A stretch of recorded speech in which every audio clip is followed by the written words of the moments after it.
नमस्कार, चंडीगढ़ से आपका स्वागत है। मैं हूं आशुतोष। आइए सबसे पहले नजर डालते हैं कुछ अहम खबरों पर। पंजाब के मुख्यमंत्री ने प्रधानमंत्री को लॉकडाउन के तीसरे चरण से बाहर निकलने की रणनीति और अर्थव्यवस्था को फिर से पैरों पर खड़ा करने के लिए अपनाए जाने वाले उपायों को स्पष्ट करने की अपील की। हरियाणा से प्रवासी श्रमिक मजदूरों को श्रमिक रेलगाड़ियों के जरिए उनके गंतव्य स्थानों पर पहुंचाने के लिए चली विशेष ट्रेन और चंडीगढ़ में कोरोना के पॉजिटिव मामलों के बढ़ने का सिलसिला जारी। अब समाचार विस्तार से। पंजाब के मुख्यमंत्री कैप्टन अमरिंदर सिंह ने प्रधानमंत्री नरेंद्र मोदी से लॉकडाउन के तीसरे चरण से बाहर निकलने की रणनीति और देश की अर्थव्यवस्था को पैरों पर खड़ा करने के लिए आगे बढ़ने के रास्तों को स्पष्ट करने की अपील की है। उन्होंने बताया कि राज्यों को पेश आ रहे राजस्व घाटे की पूर्ति और कोविड-19 की रोकथाम और प्रबंधन के लिए 3 महीने का राजस्व अनुदान देने की मांग भी की है। प्रधानमंत्री को लिखे पत्र में मुख्यमंत्री ने कहा है कि लॉकडाउन से बाहर निकलने की रणनीति को राज्यों के वित्तीय और आर्थिक सशक्तिकरण के लिए सोचने और लागू करने के रूप में देखा जाना चाहिए। कैप्टन अमरिंदर सिंह ने 15वें वित्त आयोग द्वारा मौजूदा वर्ष के लिए अपनी रिपोर्ट की समीक्षा करने के लिए हिदायत देने की अपील की है। उन्होंने कहा है कि कोविड-19 के कारण स्थिति पूरी तरह बदल गई है और 15वें वित्त आयोग को महामारी के प्रभाव का लेखा जोखा करने के बाद 5 वर्ष के लिए फंड का वितरण अप्रैल 2021 से करना चाहिए। उन्होंने अपने पत्र में अपील की है कि विभिन्न मंत्रालयों को जरूरी दिशा निर्देश जारी किए जाएं ताकि 17 मई को खत्म हो रहे तीसरे लॉकडाउन के बाद राज्य स्पष्ट नीति बना सकें, जिसके तहत वे निश्चित दिशा में काम करने के योग्य हो सकें। मुख्यमंत्री ने कहा कि लॉकडाउन के कारण रोजगार छिनने, व्यापार और आर्थिक अवसरों की कमी का असली प्रभाव अभी सामने आना बाकी है और ये स्पष्ट है कि इससे अर्थ जगत को भारी चोट लगी है और सकल घरेलू उत्पाद बढ़ने की भी उम्मीद नहीं की जा सकती। कैप्टन अमरिंदर सिंह ने कहा कि महामारी के कारण उत्पन्न हुई स्थिति से गरीब वर्ग सबसे ज्यादा प्रभावित हुआ है और लोगों के सामाजिक आर्थिक जीवन पर बहुत से नकारात्मक प्रभाव पड़े हैं। प्रधानमंत्री को रणनीति स्पष्ट करने की अपील करते हुए मुख्यमंत्री ने भरोसा दिलाया कि पंजाब सरकार लोगों की जान को सुरक्षित रखने के लिए और महामारी के फैलाव को रोकने के लिए हर संभव यत्न कर रही है। हरियाणा में रह रहे श्रमिकों और प्रवासियों को लेकर दूसरी श्रमिक स्पेशल रेलगाड़ी हिसार से रवाना हुई है। राज्य के 13 जिलों के 1200 खेतीहर प्रवासी श्रमिकों को लेकर जैसे ही गाड़ी रवाना हुई तो यात्रियों ने तालियां बजाकर हरियाणा सरकार का आभार व्यक्त किया। अपने घर जा रहे सुमित रंजन ने बताया कि उनके चरखी दादरी से लेकर हिसार तक की बसों में व हिसार से मुजफ्फरपुर तक रेल में जाने का खर्च प्रदेश सरकार की ओर से वहन किया गया है। द्वारा कॉल गया था कि आप लोग अपना पैकिंग शुरू कर दो, आपकी बस आने वाली है और आपको बिहार छोड़ा जाएगा। तो इसमें हम लोग को वहाँ से छपार से निकाल करके एक चरखी स्कूल है, सीनियर सेकेंडरी स्कूल चरखी, वहाँ पे हम लोग को रात भर रखा गया। वहाँ तक की जाने की जो भी सुविधा थी वो सरकार की तरफ से की गई थी। रेलगाड़ी से अपने घर जा रहे गुरदेव ने बताया कि श्रमिकों के स्वास्थ्य की लगातार जांच की जा रही है और उनके रास्ते के लिए भी भोजन और पानी की व्यवस्था सरकार द्वारा की जा रही है। हरियाणा से जा रहे हो, जो मालिक था वही मालिक यहाँ से ट्रेन खुल लगी, या तुम लोग यहाँ से जाओ बिहार, तुम्हारे सरकार पहुँचा रहा है। तो हम लोग वहाँ से आए हैं जी। 2 जगह हमारा जांच हुआ है, खाना भी मिला है और ट्रेन में भी, बस से लेकर ट्रेन में भी बैठा दिया है। हाँ जी, ठीक है। उल्लेखनीय है कि हरियाणा सरकार ने अपने घर जाने वाले श्रमिकों का पंजीकरण किया है और राज्य के विभिन्न स्थानों से विभिन्न प्रदेशों के लिए रेलगाड़ियां चलाई जा रही हैं। चंडीगढ़ में कोरोना के पॉजिटिव मामलों की संख्या लगातार बढ़ रही है। आज भी कोरोना के नए मामले सामने आने के बाद शहर में इसके कुल मरीजों की संख्या 146 हो गई है। शहर में बापूधाम कॉलोनी से पॉजिटिव मरीजों की संख्या प्रतिदिन बढ़ रही है। यह क्षेत्र कोरोना संक्रमण से सबसे प्रभावित होने के कारण यहां प्रशासन तथा स्वास्थ्य विभाग कोरोना वायरस की श्रृंखला को तोड़ने के लिए कड़े प्रयास कर रहे हैं। शहर के कुछ और सेक्टर से भी कोरोना के नए मामले आए हैं, जिसके बाद उन मरीजों के संपर्क में आए लोगों के सैंपल लेकर टेस्ट किए जा रहे हैं व वो क्षेत्र सील कर दिए गए हैं। प्रशासन तथा स्वास्थ्य विभाग की हिदायत के अनुसार लोग मास्क पहनकर ही घरों से निकल रहे हैं। प्रशासन ने जारी लॉकडाउन में प्रातः 7 से शाम 7 बजे तक बाहर निकलने की छूट दी हुई है।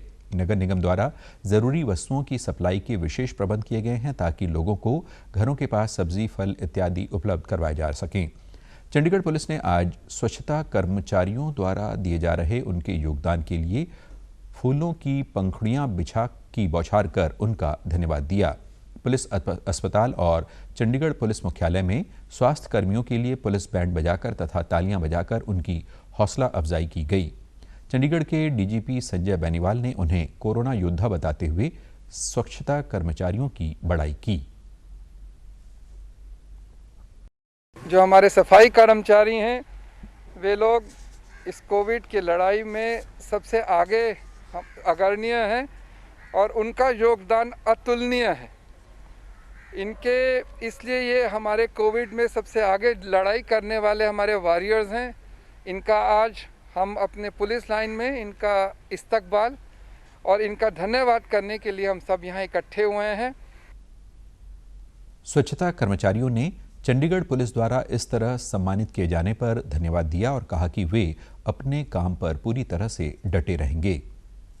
डीजीपी साहब वगैरह एसएसपी वगैरह सारे अफसर पहुंचे हुए जी। उन्होंने कोरोना ਨੂੰ ਨਜਿੱਠਣ ਵਾਸਤੇ ਸਾਰਿਆਂ ਨੂੰ ਹੀ समझाया और ਸਾਰਿਆਂ ਨੂੰ ਧੰਨਵਾਦ ਕੀਤਾ डीजीपी साहब ने जी। बड़ा खुश हैं जी, ऐसा आदरमान हुआ है जी, हमने बड़ी खुशी है और हम इससे लड़ेंगे और हम जीतेंगे जी।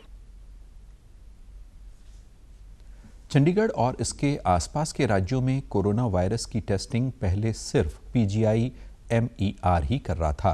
अब कोविड टेस्टिंग की जिम्मेदारी ICMR ने Indian institute for microbial biotechnology यानी इमटेक चंडीगढ़ को भी सौंपी है। इमटेक की पूल टेस्टिंग शुरू होने से कम समय लग रहा है और खर्च भी कम हो रहा है। DD न्यूज़ चंडीगढ़ की एक खास पेशकश।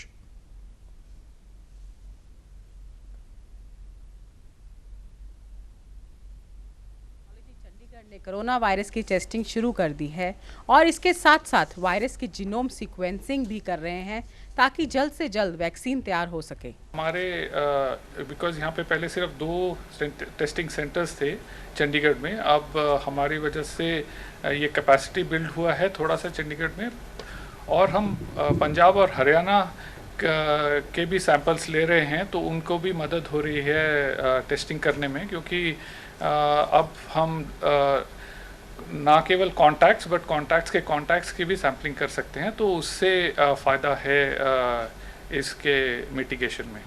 अगर पिछले 10 दिन का एवरेज लेंगे तो अराउंड हमने 200 पर डे के हिसाब से कर लिया होगा एवरेज।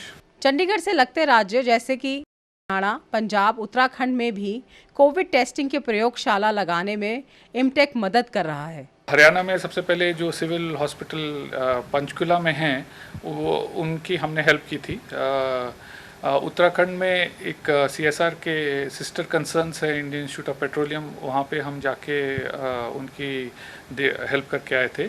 अब हमारे से पंजाब में आइसर हैं, नाइपर है और पटियाला में पंजाबी यूनिवर्सिटी हैं, तो वो उनकी हेल्प करने वाले हैं हम सब।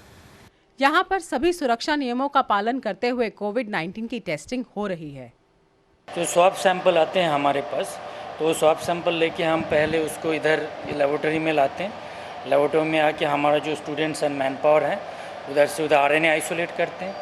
The same RNA then we give for in RT-PCR reaction, जो एक्चुअली स्टैंडर्ड ऐसे है अभी कोविड टेस्टिंग के लिए। ये एक विशेष प्रयोगशाला है जहां पर हम हमारे सभी कर्मचारी बायोसेफ्टी का ध्यान रखते हुए बायोसेफ तरीके से कोरोना वायरस की टेस्टिंग में लगे हुए हैं।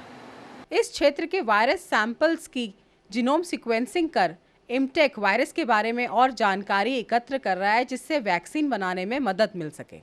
ये चंडीगढ़ रीजन में या ये ट्राई सिटी में सबसे पहला सीक्वेंसर है, तो ये उससे अलावा हमारे पास जो लेटेस्ट है छोटा सीक्वेंसर वो भी हमारे पास है, जो दोनों को यूज़ करके हम इस रीजन का जो वायरस है उसका जीनोम कैसा है देखना चाहते हैं। सर्विलेंस में हेल्प करता है कि वायरस में कुछ ऐसे चेंजेस तो नहीं हो रहे हैं जो कि फर्दर एक वैक्सीन डेवलपमेंट वगैरह उन सब चीज़ों में वो यूज़ हो सकता है। So it's like giving a basic information about the virus, जिससे कि हम और फर्दर रिसर्च हो सकती है। इमटेक चंडीगढ़ कोविड-19 की टेस्टिंग के साथ साथ जीनोम सीक्वेंसिंग भी कर रहा है ताकि इस वायरस के बारे में और पता चल पाए और इसकी वैक्सीन जल्द से जल्द तैयार हो पाए। आकांक्षा सक्सेना, DD न्यूज़ चंडीगढ़। प्रधानमंत्री गरीब कल्याण योजना अंतर्गत कोरोना संकट के चलते गरीब परिवारों को दी जा रही मदद वरदान सिद्ध हो रही है। चंडीगढ़ में भी गरीब परिवारों ने इस कठिन समय में मिल रही मदद के लिए प्रधानमंत्री नरेंद्र मोदी तथा केंद्र सरकार का धन्यवाद किया है, जिनकी बदौलत उन्हें उज्ज्वला योजना के अंतर्गत रसोई गैस की सब्सिडी प्राप्त हुई है। सिलेंडर भी मिला, जो अब बीमारी चलने लगी इसके बाद भी जो हमको घर पे दिया, इसका धन्यवाद शुक्रिया। ये सिलेंडर ना मोदी की तरफ से फ्री मिला है, अब 3 महीने तक उसके पैसे भी आएंगे, इसीलिए मोदी सरकार का धन्यवाद। अब खबरें फटाफट। प्रधानमंत्री ने कोविड-19 की चुनौतियों से निपटने के लिए समन्वित प्रयासों पर दिया जोर।